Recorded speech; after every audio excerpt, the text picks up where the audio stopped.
Hello, welcome to Creating Portland. I'm your host, Pearson Kunz, and on this podcast, I'll be interviewing progressive creators who are using their art to shape the culture of our city and beyond. I hope you enjoy this episode of Creating Portland.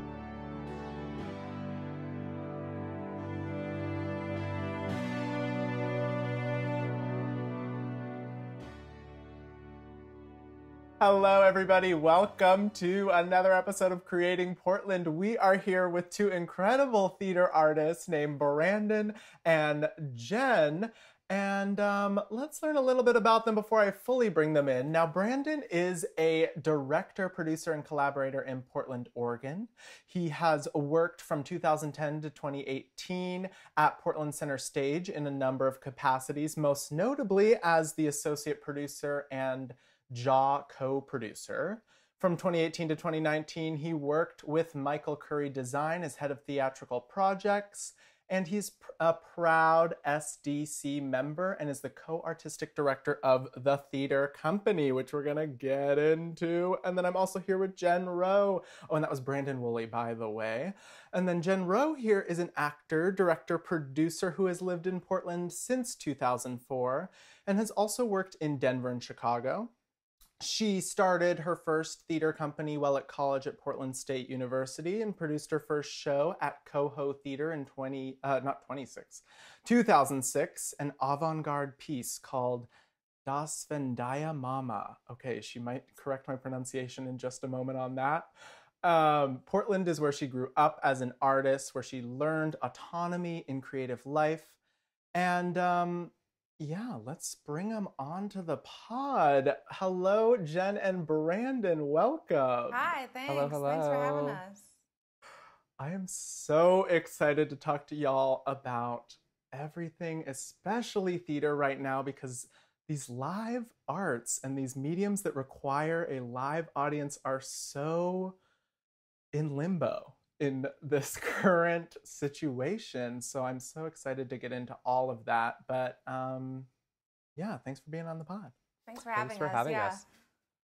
Absolutely. And So let's start with the big having this conversation. It's fun to be a part of.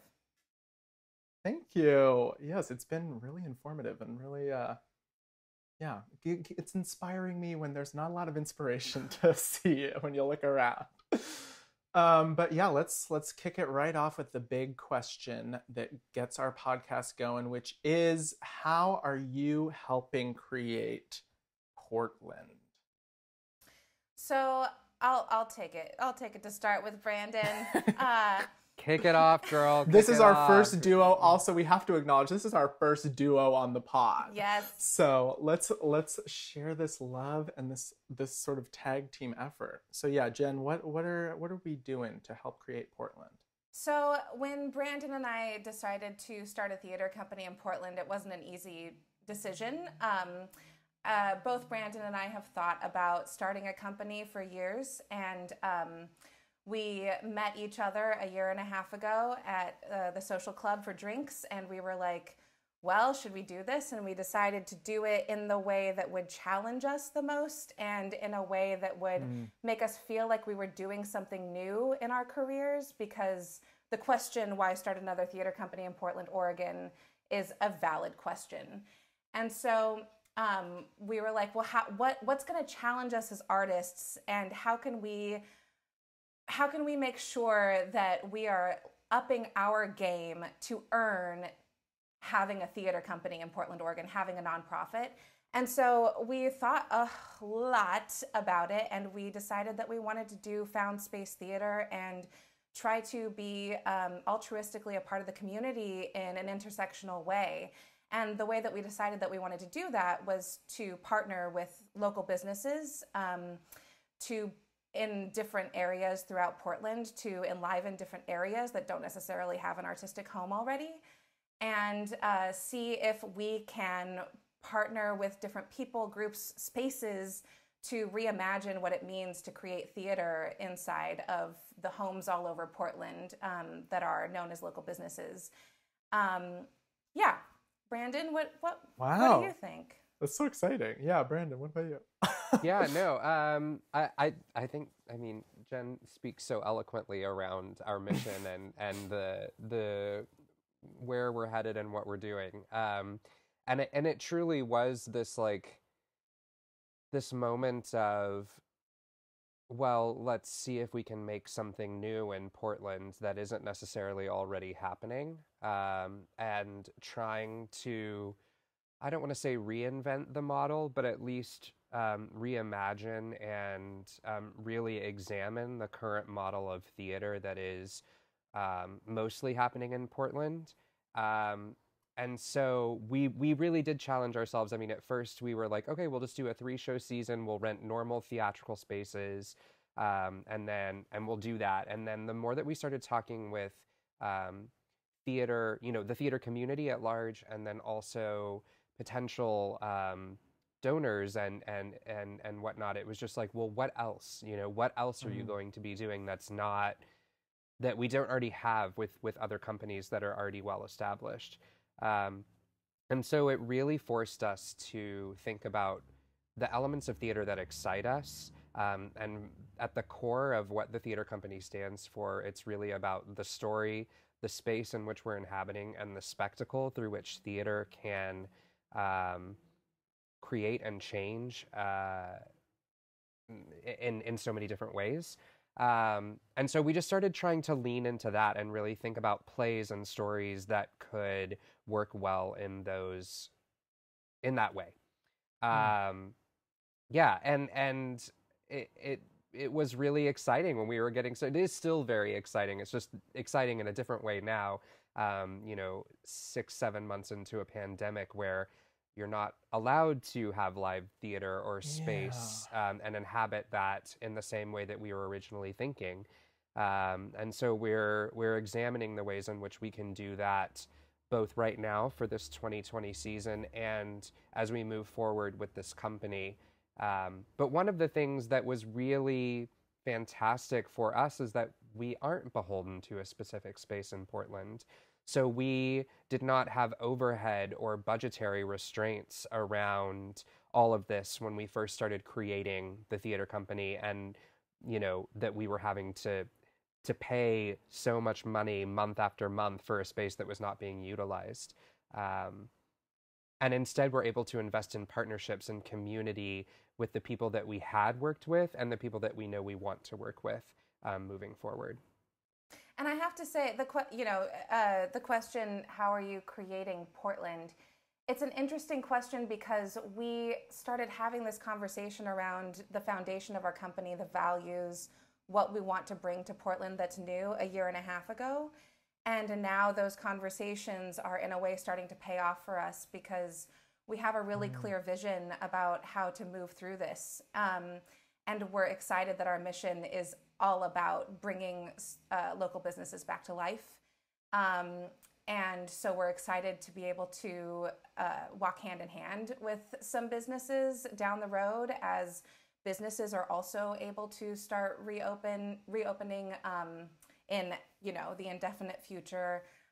Or if we can just cast a little bit of light and highlight some places and organizations that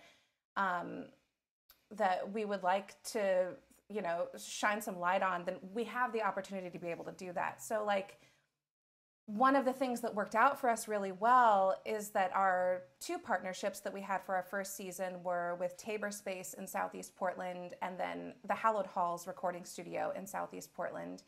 And our first show, The Moors, which we had to send everyone home a week before opening during tech, we were actually in Tabor Space about to open the show when we got the news that the NBA was canceling their season. And we were like, well, the writing's on the wall. We want to stay safe. And so we made sure to take as many precautions as possible, send people home, and kind of reevaluate how we were going to move forward.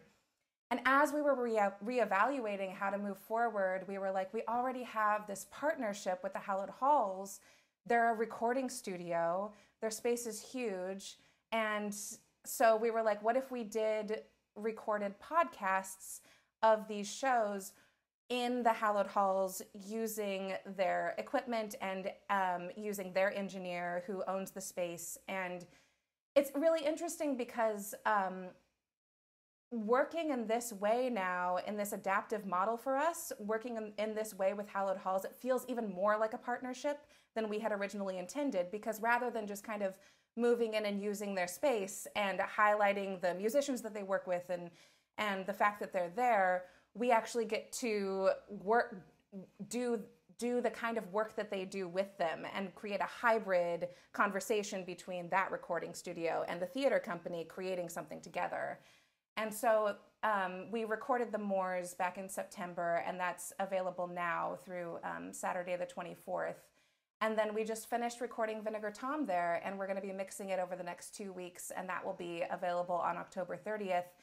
And so when the question is, how are you creating Portland? I think that we're very, very lucky that we pulled the thread that we did and ended up with a mission statement that is all about not having our own space or not taking up space, and instead contributing to the work that's already happening around Portland and letting theater be a bridge towards community. Yes, and that's sort of, I mean, those are the big questions theater companies are asking right now, is how, if we don't have these rigid things that make theater possible for us, what are we going to do? And you come in with this adaptive model out the gate. And in some ways it's proving to be even more advantageous. Like you're saying, that you're able to adapt when all of these other people and other companies are struggling to adapt. So that's really exciting. This is what I'm wondering is, how do you pick your season with this mission in mind? So can you talk about these 3 shows? Because they're all really interesting shows, a cool range. And I know you talked about the intersectionality at the beginning as being part of your mission. And what other pieces of the mission go into picking these 3 shows? So there's only 2 in our 2020 season. I probably confused you when I said you we said chose 3 at the 3 beginning. shows, Okay. and then we whittled it down to 2 when we really honed For the in on our recordings. mission. So Got it. Yeah. Okay, so these 2 shows, how do we get there? So yeah, Brandon, do you want to? Yeah, sure. So it really is, Jen and I, when we first started talking, had, 15, 20 shows that have been on our lists, both as artists, either as actor, director, producers, that, you have this list of things that you're always wanting to work on, right? That is ever evolving, but specific, and that you're drawn to in one way or another. And so we chose 3 plays back last June, and then as we honed that mission in terms of found space, we renegotiated that, and then took a hard look at our budget as well, right? When you're starting a new nonprofit, I think the first time Jen and I met at Solo Club, I went to the restroom and I came back and I said, we have to raise $300,000. And she was like, what? Yeah. And so we narrowed our budget down, and by narrowing it to 2 plays and really being able to focus on that, both The Moors and Vinegartom,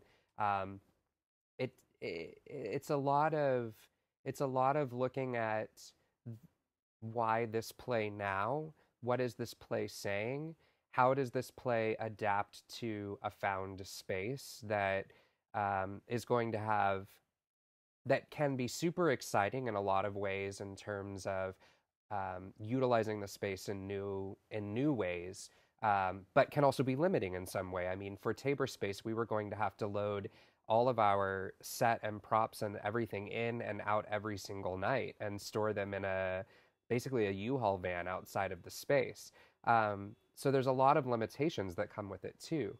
And we believed strongly in The Moors and Vinegartom as being these plays that could really take up space, give space, and say something in 2020. And I think as this pandemic has gone on and as this election is going on, we found it even more important and pertinent to give these plays to Portland. And I mean, with now them being podcasts to the greater sort of, wider casting of our net, because they just feel visceral and like they have something very, very strong and urgent to say in this time.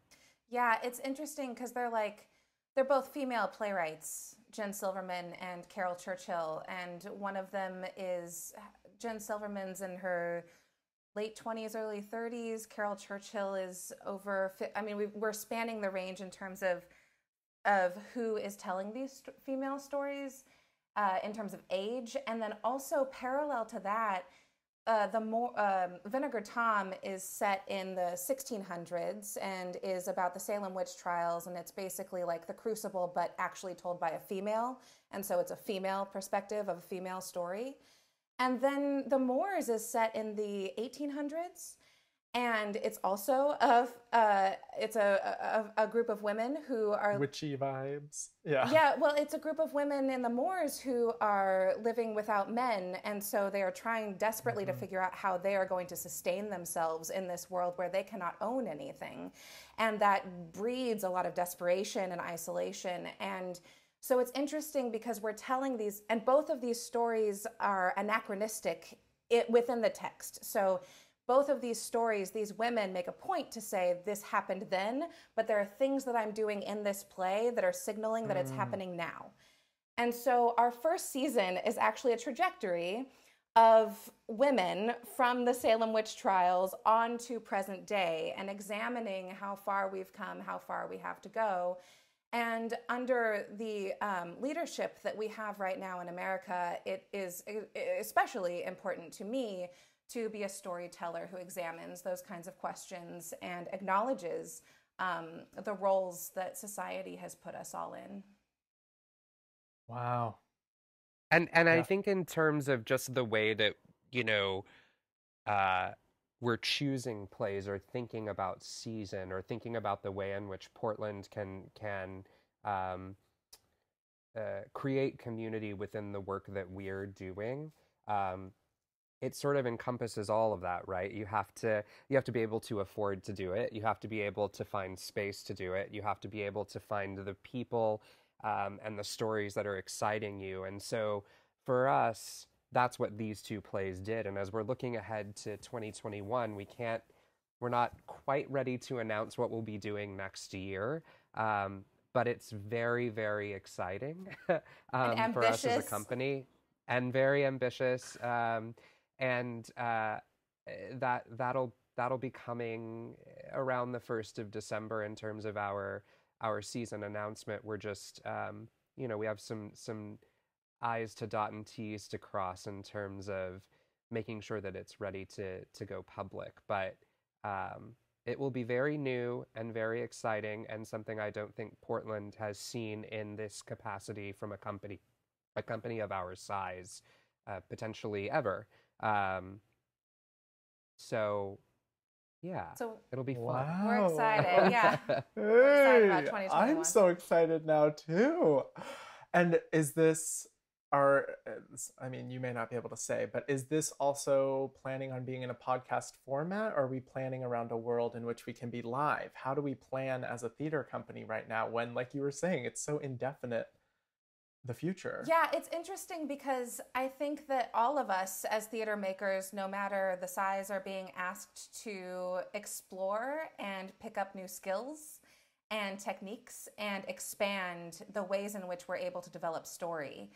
And I think that one of the things that's really important to Brandon and I as we expand and explore and adapt is to make sure that we keep the thread strong with delivering live theater in some way, shape, or form. And so one of the things that I think is like what's that called? Like a bowling alley, gutters, you know what I mean? Like a thing that keeps us in check is the value of theater. And so what I will say about this, I'll let Brandon say what he wants to say, but what I will say about this is that everything that we are choosing to do is something that eventually can be in some way consumed as live theater. And it's really, really important for us to keep that thread alive. Yeah, I think when you say, is it going to be podcast? Is it going to be this? My answer to that is yes, and for the way in which we'll be delivering all of it. Yes, and we'll take it forward in that way, I think. Life advice to the max, theater making advice to the max. Absolutely. Okay, so let's go broader then, just beyond the theater company. I'm curious, and this is especially interesting because you are creating your own company in this artistic landscape, and you were talking a little bit about like how it fits into the greater picture of art in Portland. So I want to know, what are our thoughts on the Portland art scene as a whole? What are the things that we like and that are working, and what are the areas in which we need to improve the art scene as a community? I'm super interested in this question and the answer to it, because Brandon and I have very, very different entry points into Portland and the Portland art scene. So I'm just excited. I'm excited for this question. Brandon, take it away. Oh, take it away. Okay. Yeah, no, Jen's right. Like, I mean, my training ground and my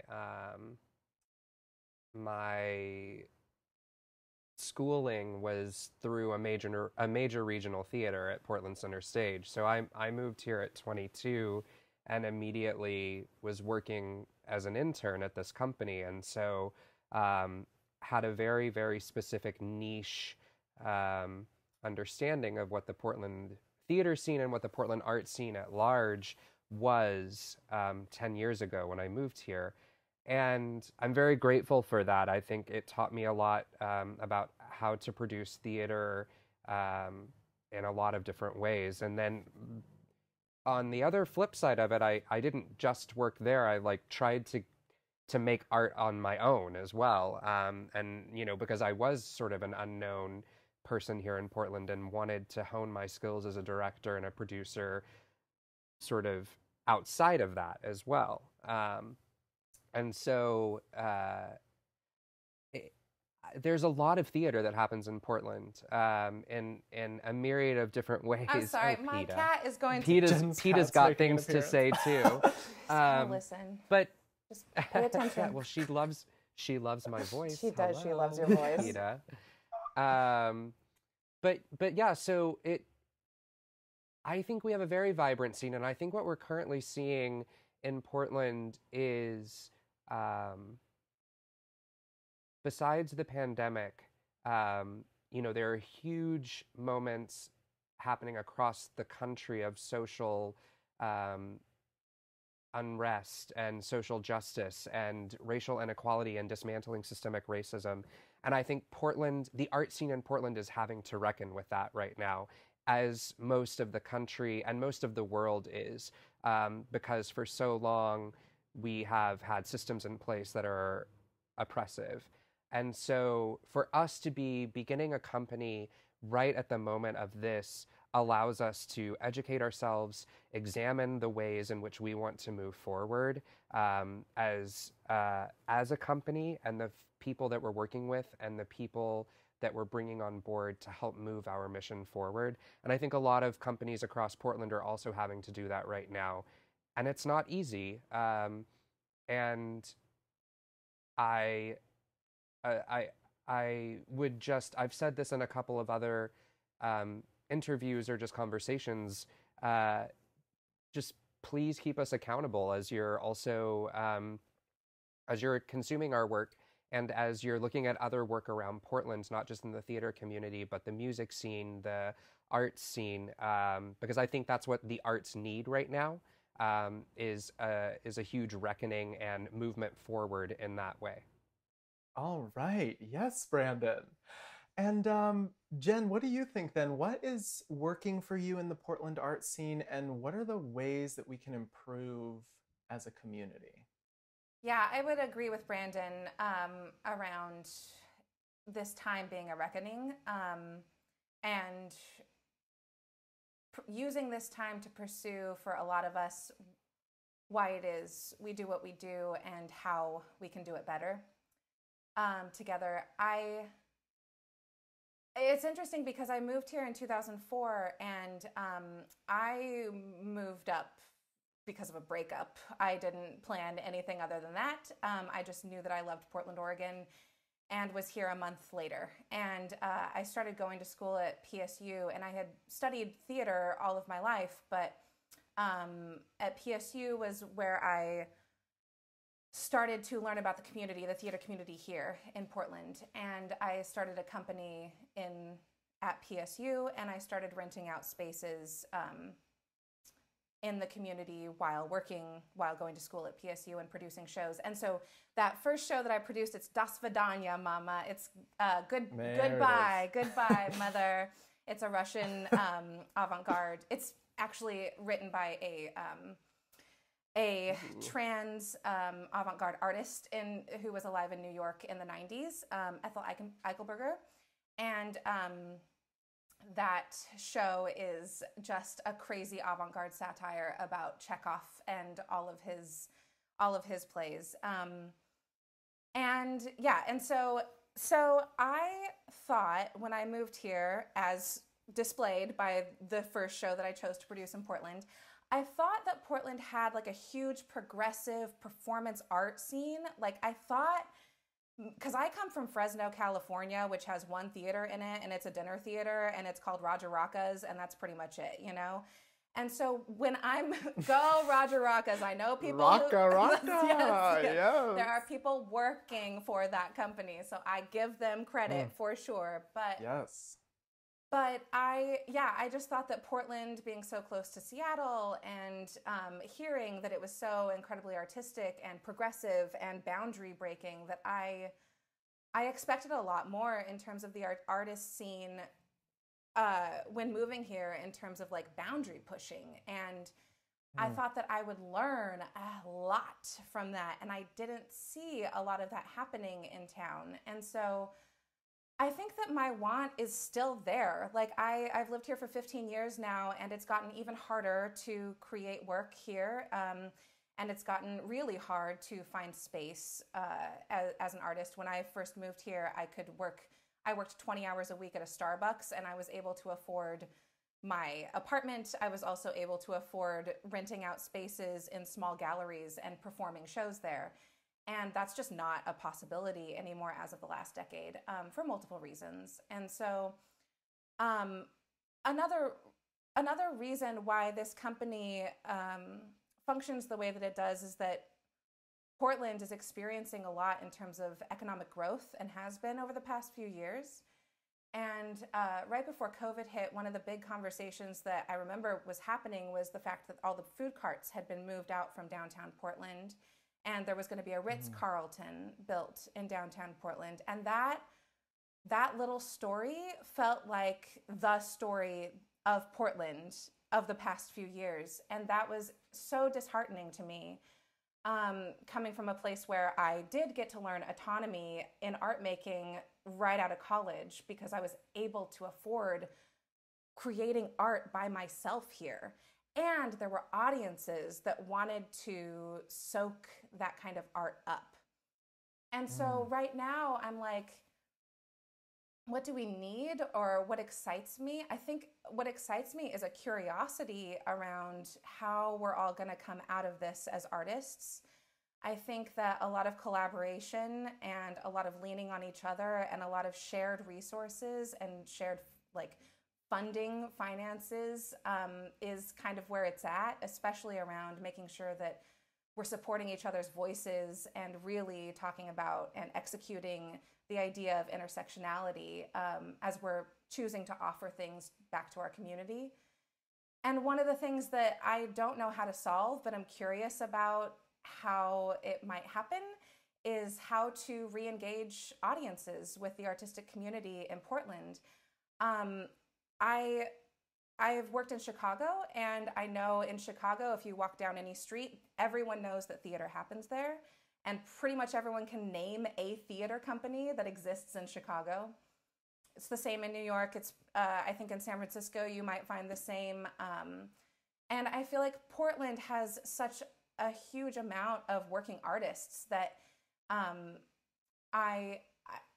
it's disheartening to me and disturbing that we haven't done enough work in our own communities to make sure that in Portland, you walk down a street and people know the name of a theater here, and people seek out theater because it's that important to them as a cultural happening in our communities. And so I'm curious around this pause that we're all kind of taking, and this reevaluation that we have going on, and this ask of us to be innovative and creative moving forward, and how we're all going to be able to step into a new era where what we're doing is also being demanded by the people that we're doing it for, because that's what feels like the best feedback loop in a community. Wow, that was so well said. And yeah, that just makes me so excited for when we do get to go back in the theater together and watch something live and be in those spaces. And now, I mean, we're even exploring new spaces and found spaces, so that's super exciting as well. Well, thank you so much for being here. It's been an absolute pleasure talking about the theater company and talking about your work here in Portland. Where can people find your company online, and then where can we find you? Yeah, so our website is pretty simple. It's just www.thetheatreco.org, and that's theater with an R-E. So theatreco.org. Nice. And you'll find all of our programming around the Moors and vinegartom, which are readily available for you through November 14th in terms of streaming the podcast versions of those shows. And then in terms of what's next, as we were mentioning earlier, it's coming soon. We're just not quite ready to announce, getting all those ducks in a row. But again, really, really exciting about what lays ahead, I think. And you can... Lies ahead? Yeah, Who knows? You know? lays. We like lays. Lay ahead? Okay, great. All right. And I also want to say, just give us a plug for Instagram. That's where most of our content is. Behind the scenes, you can find out who's involved in our projects and all kinds of little tidbits about us. Instagram is our main handle, so find us at The Theater Co. at Instagram. Nice. Okay, and all of that will be linked in the episode description. Thank you so much for being here, Brandon and Jen. I really appreciate it, and best of luck. I'm so excited to see what's coming next. Thank you. Thank you for the work that you're doing. We love listening. I'm excited to listen to all the rest. Yes. Thank you.